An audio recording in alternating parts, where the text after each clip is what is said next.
2020 में पूछे गए इतिहास के सारे क्वेश्चंस को देखते हैं। चलिए आप लोग आराम से सभी लोग एक बार सेशन को शेयर कर देंगे, लाइक करके चैनल को आप लोग सब्सक्राइब कर लीजिएगा। यानी आज हम क्या देखेंगे, तो सबसे पहले 66वीं बीपीएससी जो प्रीलिम्स की परीक्षा है, 66वीं बीपीएससी प्रीलिम्स की जो परीक्षा है जो 2020 में आपके हुए थे, उसमें आए सबसे पहले हिस्ट्री के सारे प्रश्नों को देखेंगे कि कौन कौन से सवाल पूछे गए थे। देखिए पहला सवाल क्या पूछा गया था कि निम्नलिखित में से किस हड़प्पाई शहर में, निम्नलिखित में से किस आपके हड़प्पाई नगर में जुटे हुए, किस हड़प्पाई नगर में जूते हुए आपके खेतों के साक्ष्य आपके प्राप्त हुए हैं, जूते हुए खेतों के साक्ष्य आपके प्राप्त हुए। निम्नलिखित में से किस हड़प्पाई नगर में आपके जूते हुए खेतों के साक्ष्य आपके प्राप्त हुए। तो देखो इंडस वैली सिविलाइजेशन के अगर हम नगरों की बात करें तो ये नगर अलग अलग आपके वर्तमान के देशों में प्राप्त हुए हैं। भारत में, अफगानिस्तान में, पाकिस्तान में प्राप्त हुए हैं। उसमें से अगर हम इंडस वैली सिविलाइजेशन के पूरे सारे स्थलों में सबसे बृहद स्थल की बात करें तो कौन सा हो जाता है, मोहनजोदारो। अगर हम एरिया के अकॉर्डिंग बात करें तो मोहनजोदारो, लेकिन भारत का विभाजन हो गया। जो कुछ क्षेत्र थे इंडस वैली सिविलाइजेशन के वो कुछ आपके पाकिस्तान में चले गए, कुछ आपके भारत में रह गए।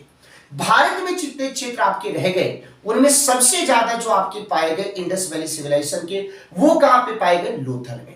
लेकिन सवाल ये पूछा गया कि जो विभाजन के बाद स्वतंत्र भारत में सिंधु घाटी सभ्यता से संबंधित सबसे बड़े क्षेत्रफल के अकॉर्डिंग स्थल कौन सा है, तो उसका भी आंसर आप लोगों को बताना है और वो आंसर कहां पे हो जाएगा, हरियाणा में। लेकिन इसका मैंने क्लू दे दिया, आप लोग कमेंट में आंसर बताइए कि हरियाणा में वो कौन सा जगह है जो वर्तमान में या स्वतंत्रता के उपरांत भारत में सबसे बड़ा बृहद स्थल है सिंधु घाटी सभ्यता का।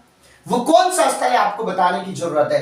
अब देखो यहां पे सवाल क्या पूछा है, ठीक है भाई। अब सिंधु घाटी सभ्यता के अलग अलग आपके स्थल से अलग अलग साक्ष्यों को हम लोग पाते हैं, अलग अलग अवशेषों को हम लोग पाते हैं। आपने बोला कि कौन कौन सा, अब उसी संदर्भ में यहां पे बोला है जूते हुए खेत। अरे हम जूते हुए खेती नहीं, हम जूते हुए खेत के साथ साथ हम मिट्टी के बर्तन की भी बात करेंगे, हम काले रंग की चूड़ियों की भी बात करेंगे, हम प्रथम बार भूकंप के साक्ष्य की भी बात करेंगे, हम आपके वहां से मिट्टी से बने आपके कच्चे मकानों के अवशेष की भी बात करेंगे, युगल समाधान की भी बात करेंगे, अग्नि वेदिका की भी बात करेंगे। ये सभी के सभी जितने भी अवशेष आपके प्राप्त हुए हैं वो राजस्थान के घग्गर नदी के किनारे स्थित हनुमानगढ़ जिले में आपके कालीबंगन से मिला है। तो आंसर क्या हो जाएगा, तो प्रश्न संख्या 1 का आंसर कालीबंगन हो जाएगा।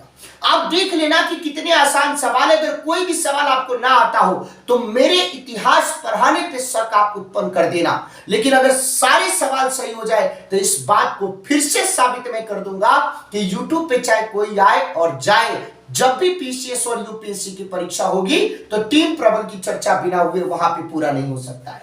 धौलावीरा की बात करें तो ये कहां पे स्थित है, तो गुजरात में स्थित है। ये धौलावीरा की बात करें तो कहां पे स्थित है, गुजरात में स्थित है। और ये धौलावीरा को भारत के वैसे स्थल जिनको यूनेस्को के विरासत स्थल में शामिल किया जाता है उसमें ये शामिल हुआ है, 40वां विरासत स्थल है।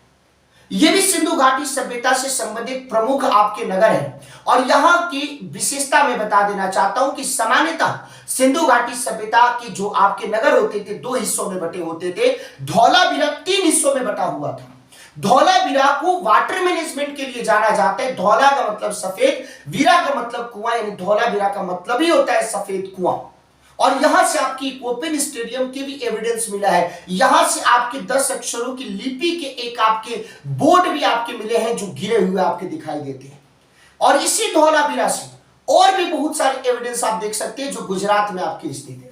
मोहनजोदारो की बात करें तो आपके वर्तमान में पाकिस्तान के सिंध प्रांत में जिसको मृतकों का टीला कहा जाता है मोहनजोदारो स्थित है। मोहनजोदारो सिंधु घाटी सभ्यता का सबसे बृहद स्थल है। पहली बात, सिंधु घाटी सभ्यता की सबसे बड़ी इमारत जिसको बृहद तन्नागार कहा जाता है वो भी आपके मोहनजोदारो से प्राप्त हुआ है। इसी मोहनजोदारो से नृत्य करते हुए कांस्य की नग्न अवस्था में मूर्ति भी प्राप्त हुआ है। इसी मोहनजोदारो की बात करें तो कौन सी नदी के किनारे, तो आपके सिंधु नदी के किनारे आपके बसा हुआ है। यहीं से बृहत स्नानागार के एविडेंस भी आपको मिले हैं। यहीं से आपकी मातृ देवी की मूर्ति, यहीं से आपके पुजारी की मूर्ति, यहीं से आपके पुरुटो शिवा की आकृति भी मिले हुआ है। ये लोथल की बात करें तो गुजरात में स्थित है, और लोथल की बात करें तो उस समय के बंदरगाह के रूप में प्रसिद्ध है लोथल। उस समय के बंदरगाह के रूप में आपके प्रसिद्ध है लोथल, जो गुजरात के भोगवा नदी के किनारे स्थित है। लेकिन जो सवाल पूछा गया था, तो सवाल नंबर 1 का आंसर क्या हो जाएगा? ए हो जाएगा। अब सवाल देखिए और आसान, ये सारे के सारे सवाल 66वीं बीपीएससी प्रारंभिक परीक्षा 2020 में इतिहास के सारे प्रश्न हैं जो मैं आपको करा रहा हूं। त्रिरत्न की बात करें, 3 रत्न की बात करें, तो यानी इसका 3 रत्न या त्रिरत्न, जैसे सटीक ज्ञान, सच्ची आस्था और सटीक क्रिया निम्नलिखित में से किससे संबंधित है? आप बोलोगे कि जब बौद्ध धर्म की बात करते हैं तो उसमें भी त्रिरत्न की बात करेगी, बुद्ध, धम्म और संघ। हम जैन धर्म की बात करें उसमें भी त्रिरत्न की बात करी गई है, लेकिन बौद्ध धर्म के त्रिरत्न में बुद्ध, धम्म और संघ की बात करी गई है, जबकि जैन धर्म के त्रिरत्न में सटीक ज्ञान, सच्ची आस्था और सटीक क्रिया की बात करी गई है। तो ये आपका जैन धर्म, जिसके संस्थापक के तौर पर आप किसको याद करते हैं? ऋषभदेव। 23वें आपके तीर्थंकर के तौर पे पार्श्वनाथ को याद करते हैं। 24वें और अंतिम तीर्थंकर के तौर पे महावीर स्वामी, और महावीर स्वामी को ही असली संस्थापक यानी रियल फाउंडर कह के आपके संबोधित किया गया। तो आंसर क्या हो जाएगा यहाँ पे? जैन धर्म। अगर जो भी बच्चा बौद्ध धर्म मानता है, इसका मतलब है कि उनकी अच्छे से स्टडी नहीं है, वो हमसे नहीं पढ़े, क्योंकि बौद्ध धर्म मानते तो बौद्ध धर्म के त्रिरत्न में बुद्ध, धम्म और संघ आता है। जैन धर्म के त्रिरत्न में आपके सटीक ज्ञान, सच्ची आस्था और सीधे तौर पे सटीक क्रिया आता है। तो सवाल नंबर 2 का आंसर क्या हो जाएगा? सी हो जाएगा। इनमें से कौन सी शासक ने चतुर्थ बौद्ध संगति आपकी कश्मीर में, चतुर्थ बौद्ध संगति आपकी कश्मीर में आयोजित किया? जब हम बौद्ध संगति की बात करते हैं तो महात्मा बुद्ध की मृत्यु के उपरांत टोटल आपकी 4 बौद्ध संगति हुई। अगर हम पहले बौद्ध संगति की बात करते हैं तो प्रथम बौद्ध संगति का आयोजन आप सभी लोगों को पता होगा कि सबसे पहले कहां पे किया गया? तो सबसे पहले आपके राजगृह में किया गया। सबसे पहले आपके राजगृह में उस समय शासक कौन था? तो उस समय शासक कौन था भाई? अजातशत्रु। दूसरे की बात करें तो दूसरा कहां पे किया गया? वैशाली में। उस समय शासक कौन था? उस समय आपकी कालाशोक था। तीसरे बौद्ध संगति की बात करें बाबू, तो तीसरे बौद्ध संगति के तौर पे पटना आ जाता है, पाटलिपुत्र आ जाता है, अशोकाराम बिहार, अशोक उस समय शासक था। और चौथे बौद्ध संगति की बात करें तो कश्मीर के कुंडल वन में, और उस समय शासक कौन था? तो कुषाण वंश का सबसे प्रसिद्ध शासक कनिष्क। और इसी चौथे बौद्ध संगति में बौद्ध धर्म आपके 2 हिस्सों में बट गया। बौद्ध धर्म आपके 2 हिस्सों में बट गया, एक को हीनयान बोला गया, दूसरे को महायान बोला गया। और ये जो कनिष्क था वो महायान संप्रदाय को मानता था। तो इस तरीके से आंसर क्या हो जाएगा? तो कुषाण वंश के सबसे प्रसिद्ध शासक कनिष्क की बात आ जाती है। निम्नलिखित में से कौन से भारतीय दर्शन ने परमाणु सिद्धांत का आपके प्रतिपादन किया था?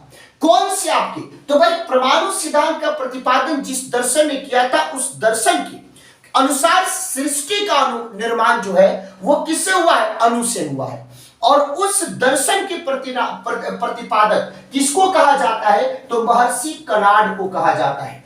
किसको कहा जाता है बाबू? महर्षि कणाद को कहा जाता है। तो आंसर क्या हो जाएगा? वैशेषिक दर्शन आंसर हो जाएगा। किस दिल्ली के सुल्तान ने रक्त एवं लौह की नीति अपनाई थी? कौन से दिल्ली के सुल्तान ने रक्त एवं लौह की नीति अपनाई थी? तो भाई ये सुल्तान रक्त एवं लौह की नीति ही नहीं बल्कि राज्यत्व की प्रणाली के लिए भी जाना जाता है। एक नए प्रकार की रक्षा विभाग यानी सैन्य विभाग दीवान-ए-अर्ज की स्थापना के लिए भी जाना जाता है। ये सुल्तान आपके दिल्ली सल्तनत का जो इल्तमिश के द्वारा आरंभ किया गया चालीसा समूह था, उसके नाश के लिए भी जाना जाता है। ये सुल्तान सिजदा और पाबूस नामक प्रथा और नौरोज नामक उत्सव मनाने के लिए भी जाना जाता है। उसका नाम क्या था? तो उसका नाम बचपन का बहाउद्दीन था। पूरा नाम गयासुद्दीन बलबन था। उसको खरीदा था इल्तमिश ने। वो अधिकारी बना रजिया सुल्तान के समय में, और रजिया सुल्तान के खिलाफ ही कॉन्स्पिरेसी में शामिल हुआ। उसकी महत्वाकांक्षा धीरे धीरे रजिया सुल्तान के बाद जो सुल्तान बने उसको कठपुतली के तरीके से नचाते रहा। बाद में नासिरुद्दीन महमूद को शासक बनाने में, सुल्तान बनाने में महत्वपूर्ण भूमिका निभाई। उससे अपनी बेटी की विवाह करा। उसके मृत्यु के उपरांत खुद वो चोला उतार के खुद ब खुद दिल्ली सल्तनत का सुल्तान बन गया। नाम क्या था उसका? गयासुद्दीन बलबन। तो आंसर क्या हो जाएगा? बी हो जाएगा, बलबन हो जाएगा। कौन सा मध्यकालीन भारतीय साम्राज्य व्यापक स्तर पर स्थानीय स्वशासन के लिए प्रसिद्ध था? मैं बार बार जब भी आपको पढ़ाता हूं तो मैं किसके बारे में डिस्कस करता हूं? मैं चोल साम्राज्य के बारे में डिस्कस करता हूं। जब हम चोलों के बारे में डिस्कस करते हैं तो याद रखिएगा कि चोलों को दो बातों के लिए याद किया जाता है, लेकिन उससे भी पहले हम चोल को दो तरीके से देख सकते हैं। एक इसको प्राचीन भारत में देख सकते हैं, तो एक हम इसको मध्यकालीन भारत में देख सकते हैं। जब प्राचीन भारत की बात करते हैं तो उस समय आपके इसके केंद्र कुछ और था। मध्यकालीन भारत में बात करते हैं तो मध्यकाल में इसके शक्तिशाली शासक के तौर पे राजेंद्र प्रथम आ जाते हैं, राजराज प्रथम आ जाता है, कुलोतुंग आ जाता है। ये सारे के सारे प्रमुख आपके शासक आ जाते हैं। तो मध्यकाल में जो चोल वंश आपके आविर्भाव में था, तो चोल वंश के प्रभाव में वृद्धि के पीछे सबसे महत्वपूर्ण कारण था, वो था चोलों की नौसेना का ताकतवर होना। उस समय समकालीन अन्य जो आपकी शक्ति थी उसके पास इस तरीके का मजबूत कोई नौसेना नहीं था, कोई नेवी नहीं था। तो चोलों की शक्ति के पीछे जब भी हम चोलों को याद करते हैं तो दो बात को जरूर याद रखते हैं। एक तो उसके स्थानीय स्वशासन को याद करते हैं, एक तो उसके स्थानीय स्वशासन को याद करते हैं, और दूसरा उसकी नेवी को याद करते हैं, दूसरा इसकी नौसेना को याद करते हैं। तो सवाल पूछा है कि मध्यकालीन भारतीय साम्राज्य व्यापक स्तर पे स्थानीय स्वशासन के लिए प्रसिद्ध था। तो स्थानीय स्वशासन की बात करते हैं तो आंसर क्या हो जाएगा? चोल हो जाएगा। आंसर क्या हो जाएगा बाबू? आंसर चोल हो जाएगा। अभी देखो ये सवाल क्या पूछा है, ये पित्रा द्वारा, ये सभी लोग जानते होंगे जिसको हिंदी में परचिनकारी शब्द कह के संबोधित किया जाता है। तो निम्नलिखित में से किससे संबंधित है तो मैं बता देना चाहता हूं। ये जो पित्रा द्वारा जो आपके परचिनकारी जो है, सबसे पहले इसका प्रयोग किसके उस मकबरे में किया गया था? तो एतमाद उद दौला के मकबरे में किया गया था। सफेद संगमरमर से बना हुआ एतमाद उद दौला के मकबरे में इसका आपका प्रयोग किया गया था। ये एतमाद उद दौला कौन था? तो एतमाद उद दौला जहांगीर की प्रेयसी बाद में पत्नी नूरजहां के पिता का नाम था।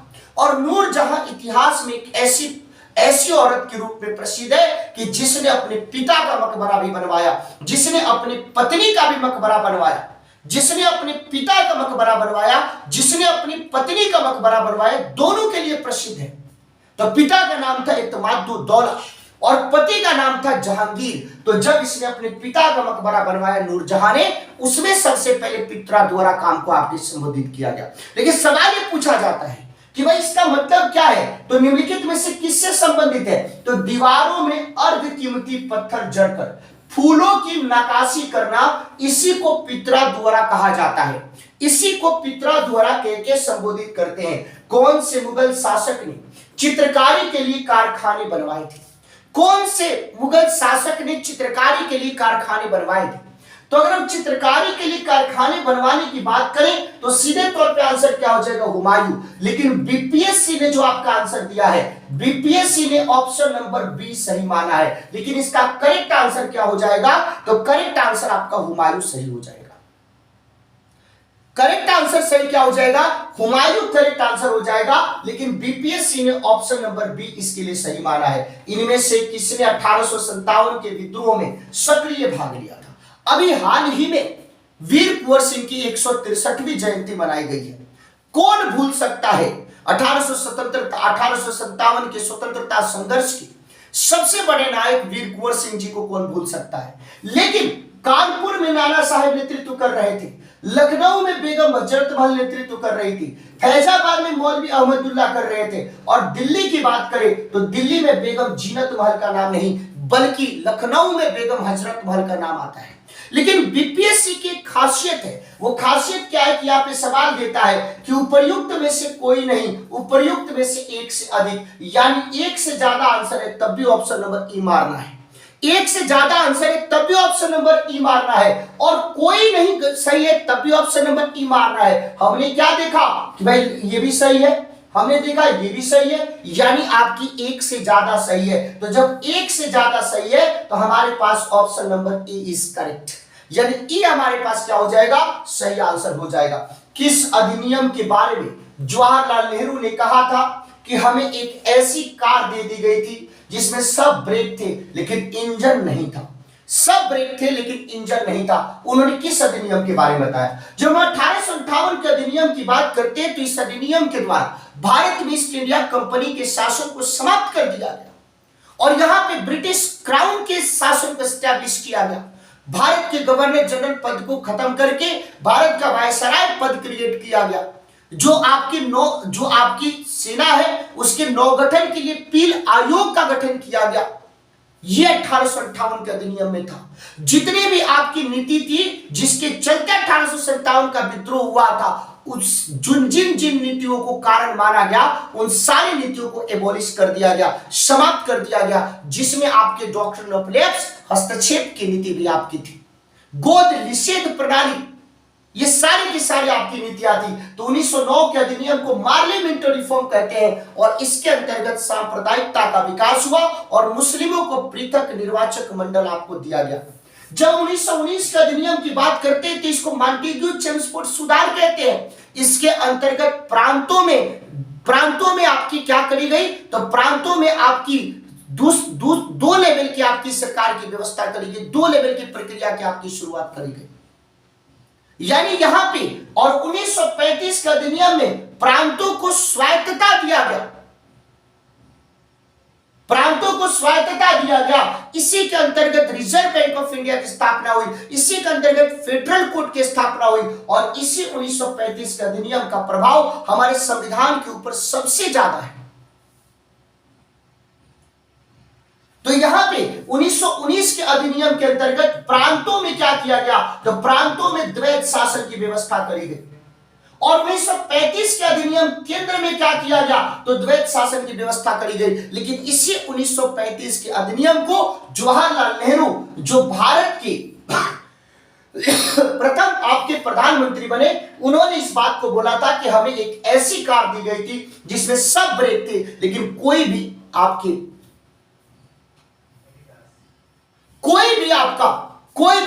इंजन नहीं था, कोई भी आपका इंजन नहीं था। तो सवाल नंबर 10 का आंसर क्या हो जाएगा? डी हो जाएगा। दांडी यात्रा कितने दिन चली थी? आप सभी लोगों को घटनाक्रम पता होगा कि 1928 के बाद 1927 में आप सभी लोगों को पता है कि पहले साइमन कमीशन को अपॉइंट किया गया, वो आया 1928 में। उसके विरोध में, उसके प्रत्युत्तर में नेहरू रिपोर्ट का गठन किया गया। नेहरू रिपोर्ट जब आया तो भारतीय राष्ट्रीय कांग्रेस ने बोला सीधे तौर पे कि 1 साल के अंदर अगर अंग्रेजों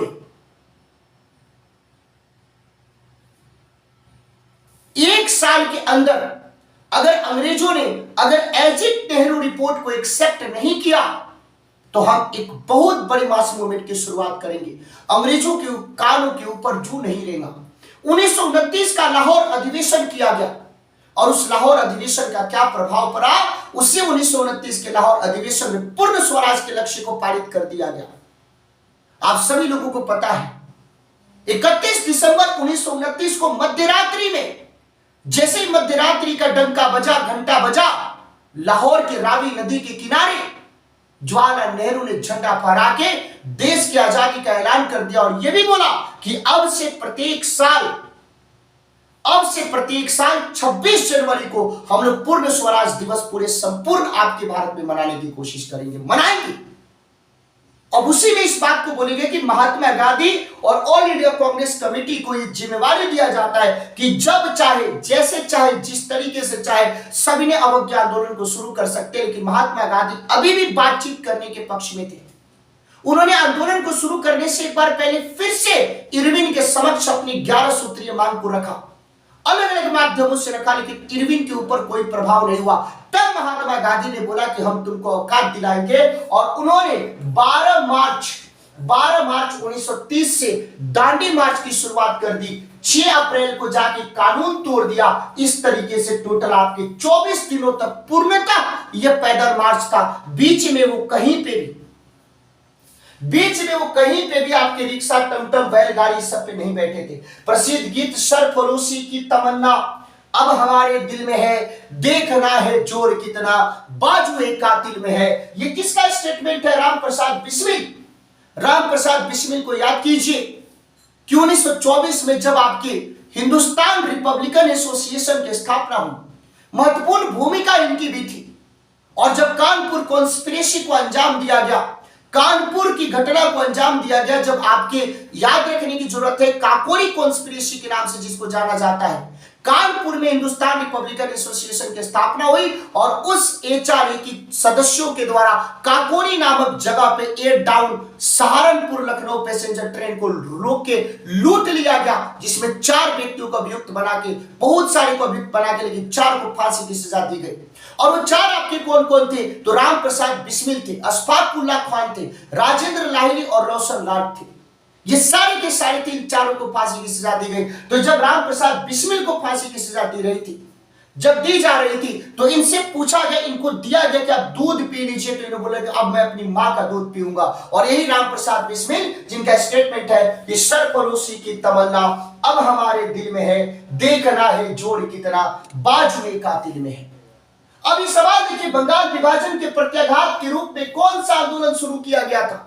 जुलाई 1905 में जब वहां का वायसराय कौन था? कर्जन, उसने इस बात की घोषणा कर दी कि बंगाल बहुत बड़ा प्रांत है, इसका प्रशासन करने में हमें दिक्कत हो रहा है, हम इस बंगाल को विभाजित करना चाहते हैं। लेकिन उसका मंसूबा उस समय के राष्ट्रवादी नेताओं ने भांप लिया। उनको पता था कि जैसे जैसे राष्ट्रवाद की अभिभूति भारत में बढ़ते जा रही है, वैसे वैसे अंग्रेजों के ये आंखों में कीड़ा के रूप में स्थापित होते जा रहे हैं, और हमें दबाने के लिए, इस प्रकार की हमारी गंगा जमुनी तहजीब को तोड़ने के लिए, जो हिंदू मुस्लिम यूनिटी है उसको ब्रेक करने के लिए काम किया जा रहा है। और सही में बात वही था, सही में बात वही था। आखिरकार इन सारे राष्ट्रवादियों ने इस चीज को भांपते हुए जुलाई 1905 में अंग्रेजों ने घोषणा करा कि बंगाल का विभाजन करेंगे। उसके प्रत्युत्तर में 7 अगस्त को कलकत्ता के टाउन हॉल में सीधे तौर पर एक आंदोलन की शुरुआत करके दबाव बनाने की कोशिश करी गई। उस आंदोलन को स्वदेशी आंदोलन के नाम से जाना जाता है, जिसके अंतर्गत विदेशी वस्तुओं का बहिष्कार शामिल था, गोली जलाना शामिल था, विदेशी वस्त्रों का जगह जगह पे जुलूस निकालना था। जिस तरीके के काम कर रहे थे अंग्रेज, उसी तरीके से उनको जवाब देना शामिल था। और उसके लिए जो आंदोलन शुरू किया गया, उस आंदोलन को स्वदेशी आंदोलन कहते हैं। लेकिन इस बात का प्रभाव भी अंग्रेजों के ऊपर नहीं पड़ा, और आखिरकार इन्होंने अक्टूबर 1905 में बंगाल का विभाजन कर दिया, जिस दिन पूरे के पूरे बंगाल में यूनिटी दिखाने के लोगों ने एक दूसरे की कलाई पे राखी बांधना शुरू कर दिया। आपको सारी बातें आपको पता है। तो भाई अक्टूबर 1905 में तो कौन सा आंदोलन शुरू हुआ था? तो बंगाल विभाजन के प्रत्याघात में स्वदेशी आंदोलन की शुरुआत हुई थी। इनमें से 1945-46 में दिल्ली में हुए जो आईएनए के मुकदमे के पक्ष में पेश हुए वकील कौन थे? आप सभी लोगों को पता है कि भाई एक अलग तरीके से, एक मिस्ट्री, रहस्यात्मक तरीके से सुभाष चंद्र बोस के प्लेन क्रैश कर गया। ऐसा माना गया कि सुभाष चंद्र बोस आपके नहीं रहे। उसके बाद अंग्रेजों ने आईएनए के जितने भी सैनिक थे उसके ऊपर मुकदमा चलाया।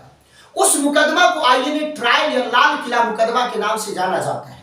लेकिन आईएनए सैनिकों के प्रति देश के आम जो आपके नागरिक थे, उनका इस तरीके से भावना जुड़ गया था, इमोशन जुड़ गया था कि चाहे कुछ भी हो जाता, इनको फांसी के फंदे पे नहीं चढ़ने देते।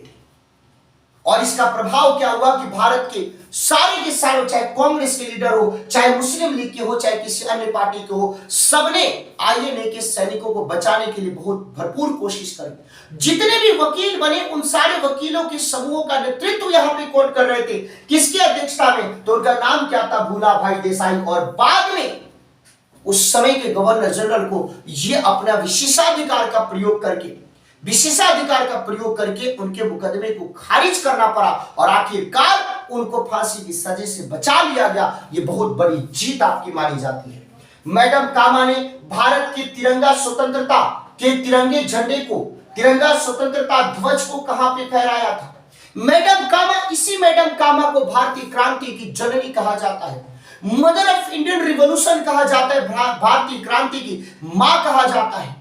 बताया जाता है कि जर्मनी के स्टुटगार्ट में 1907 में अंतरराष्ट्रीय समाजवाद कांग्रेस, इंटरनेशनल सोशलिस्ट कांग्रेस के सम्मेलन में सबसे पहले इन्होंने झंडा फहराया था, और इनको मदर ऑफ इंडियन रिवॉल्यूशन कहा जाता है। तो सबसे पहले स्वतंत्रता का झंडा विदेश में फहराने वाली अगर कोई महिला की बात करें या किसी व्यक्ति की बात करें तो नाम क्या जाता है मैडम कामा, तो जर्मनी के स्टुअर्ट गार्ड में ये फहराया था। निम्नलिखित में से कौन सी आपकी जोड़ी सही है, आप लोग बताइएगा इसको। ये सब आप लोग जानते होंगे, ये होमवर्क है आप लोगों का, ये बताइएगा आप लोग कमेंट करके ताकि पता चले कि कौन कौन से साथी पढ़ाई कर रहे हैं, कौन कौन से साथी पेपर में ऐसे ही देने जा रहे हैं। भारतीय राष्ट्रीय कांग्रेस के द्वारा कौन से दिन को पूर्ण स्वराज दिवस घोषित किया गया था?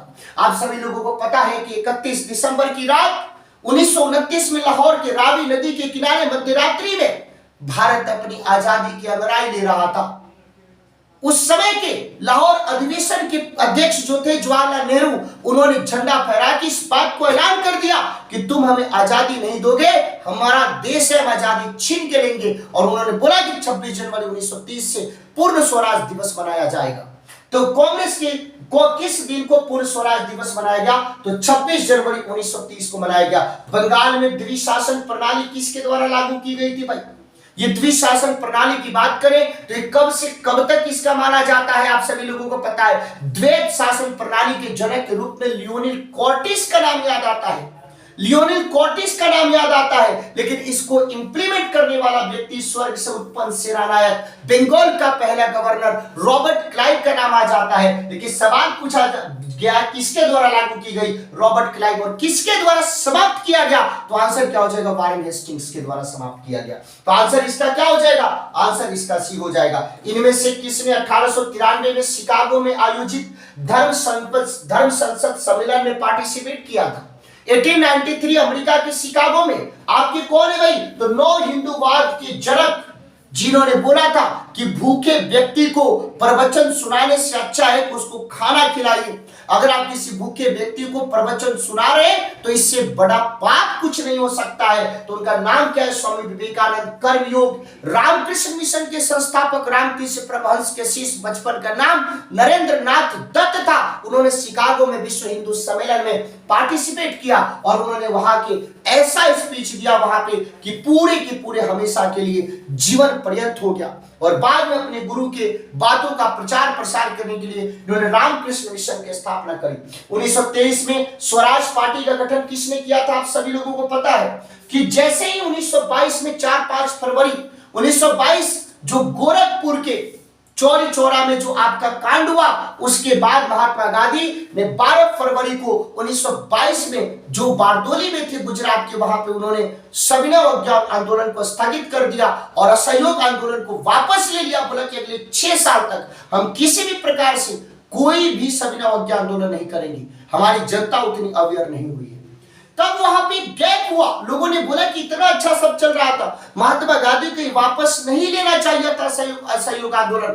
तब वहां पे एक ग्रुप उभरा जो आपके मोतीलाल नेहरू और देशबंधु चित्तरंजन दास के नेतृत्व में था। उन्होंने बोला कि हम काउंसिल में प्रवेश करके, परिषद में प्रवेश करके हम अंग्रेजों के कानूनों का विरोध करना चाहते हैं। हम अंग्रेजों के कानूनों का विरोध करना चाहते हैं। और उन्होंने बोला कि ठीक है, अंग्रेजों के कानूनों का विरोध करना चाहते हैं। और उन्होंने एक पार्टी बनाई, चुनाव भी लड़ा उन्होंने। 1925 में इनके जो नेता थे विठल भाई जे पटेल, वो केंद्रीय विधानसभा के अध्यक्ष भी चुने गए। तो आंसर क्या हो जाएगा मेरे प्यारे साथियों? आंसर आपका सी हो जाएगा। प्रसिद्ध नाटक नील दर्पण, जिसमें नील की खेती करने वाले किसानों के दमन का चित्रण किया गया था, रचना किसने करी थी? तो नील दर्पण किसकी किताब है? तो नील दर्पण आपके दीनबंधु मित्र की किताब है। तो 1760 के प्रसिद्ध बांडीवास का युद्ध अंग्रेजों के द्वारा किसके खिलाफ लड़ा गया था? अरे यार शुरू करो ना। आप देखो ना 1746 में देखो, आप कहां पे? कर्नाटक में देखो। 1757 में प्लासी का युद्ध देखो। 1759 में आप देख लीजिए किसका भाई? तो 1759 में बेदरा का युद्ध देख लीजिए। 1760 में बांडीवास का युद्ध देख लीजिए। 1761 में पानीपत का युद्ध देख लीजिए। 1764 में बक्सर का युद्ध देख लीजिए। 1765 में इलाहाबाद की संधि देख लीजिए। क्या क्या देखोगे, कितना कितना देखोगे? तो 1760 की बात करें तो बांडीवास का युद्ध किसके किसके बीच में हुआ? तो अंग्रेज और फ्रांसीसियों के बीच में, जिसमें फ्रांसीसियों को अंग्रेजों ने अपनी राष्ट्र से खत्म कर दिया और इस तरीके से भारत में छत्र राज्य के रूप में स्थापित हो गए। इनमें से कौन से अधिनियम में भारत में पृथक निर्वाचक मंडल का प्रारंभ किया गया? तो सीधे तौर पर अधिनियम कौन सा हो जाता है? 1909 का अधिनियम, जिसको मार्ले मिंटो रिफॉर्म कहा जाता है। जिसको मार्ले मिंटो रिफॉर्म कहा जाता है मेरे प्यारे साथियों। तो आंसर क्या हो जाएगा, मार्ले मिंटो रिफॉर्म 1909 हो जाएगा। 1831 में बुद्धो भगत के नेतृत्व में कोल विद्रोह कौन से क्षेत्र में आपका हुआ था, ये छोटा नागपुर का क्षेत्र है। छोटा नागपुर का क्षेत्र, इसमें इलाके के रूप में सिंहभूम भी आ जाता है। और ये किसके खिलाफ में, तो जमींदारों के द्वारा जो अत्याचार हो रहा था और जो वहां पे आपके टैक्स जो आपके बढ़ाए जा रहे थे उसके खिलाफ में बुद्धो भगत के नेतृत्व में ये आदिवासी आंदोलन किया गया था। तो जब भी आप बिहार पीएससी को देने चाहिए तो आप एक बार जितने भी ट्राइबल रिवोल्ट हुए हैं सबको पढ़ के जाना, क्योंकि ट्राइबल रिवोल्ट का सबसे मेन एरिया बिहार झारखंड और वो वाला क्षेत्र पूरा का पूरा रहा है। तो एक आंसर क्या हो जाएगा, तो सिंहभूम छोटा नागपुर पठार में हो जाएगा। तो ये बुद्धो भगत का नाम इसमें आ जाता है। तो ये हमें लगता है कि सारे के सारे सवाल आपके इतिहास के हैं, जो आपकी 66वीं जो आपकी प्रारंभिक परीक्षा है बीपीएससी की उसमें आपकी पूछी गई है। तो ये सारे के सारे जो हमने सवाल कराया, तो टोटल आपके 24 प्रश्न, टोटल आपके 24 क्वेश्चंस हमेशा से बीपीएससी का ट्रेंड रहा है। तो ये 66वीं प्रारंभिक परीक्षा जो 2020 में हुआ था उसमें इतिहास के सारे प्रश्न पूछे गए थे।